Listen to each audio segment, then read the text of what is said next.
almost all the cases, there was gender-based violence, sexual assault.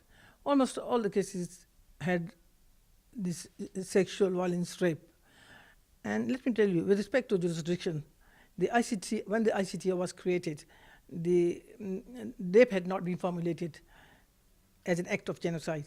And the definition of sexual violence had yet to be articulated under international law. In the landmark this judgment, that's Akayosu, where the ICTR issued its first conviction on genocide, for the crime of genocide, the rape was defined. Rape committed with the intent to destroy in whole or as a part a specific group was considered as a crime of genocide.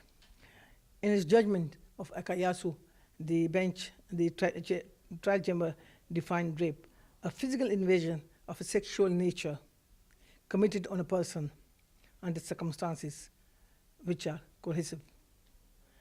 And the chamber rejected the mechanical description of rape, which focused on objects and body parts, as the description did not capture, in its opinion, the central element of the crime of rape. Equally important was Chamber's holding that the coercion and the new definition need not be evidenced by show of physical force, and that it can be inherent in circumstances like armed conflict and military presence. It is in this judgment where the trial chamber recognizes that consent is meaningless for the acts of sexual violence and that have nexus to genocide, armed conflict, and crimes against humanity. I would say it will have effect on national jurisdiction too, because these cases, when the cases are brought before the courts in national jurisdictions, we do refer to the international court and to the jurisdiction of the other countries. I believe the lawyers would definitely take benefit of this definition and would argue this definition before the court where it comes up.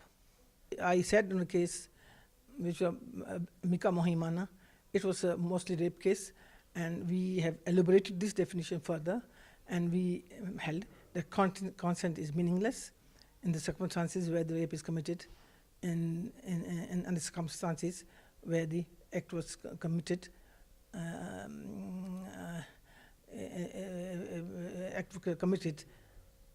which has nexus to the genocide and criminal assault. The defense would always argue that the lady consented, she agreed, she wanted to be his wife, and that's why she was not raped. She was his wife. She consented to be his wife, to be his girl, and so it's not a rape. But we decided, we gave judgment, we gave ruling. No, she can't. She didn't have, because she consented because she didn't have other option. Either she has to be killed or she consent to this kind of activity. So we said no, consent is meaningless in the circumstances. Some male judges do have some reservation.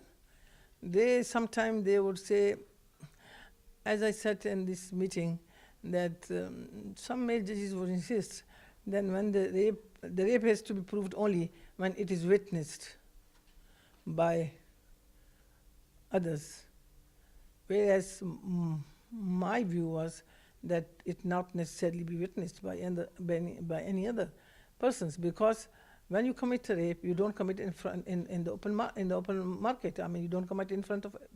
You will always commit where there is. I mean, when you are alone. So we insisted. My view as because I presided almost all the cases in the tribunal, on which I said, I made my view very clear to them, that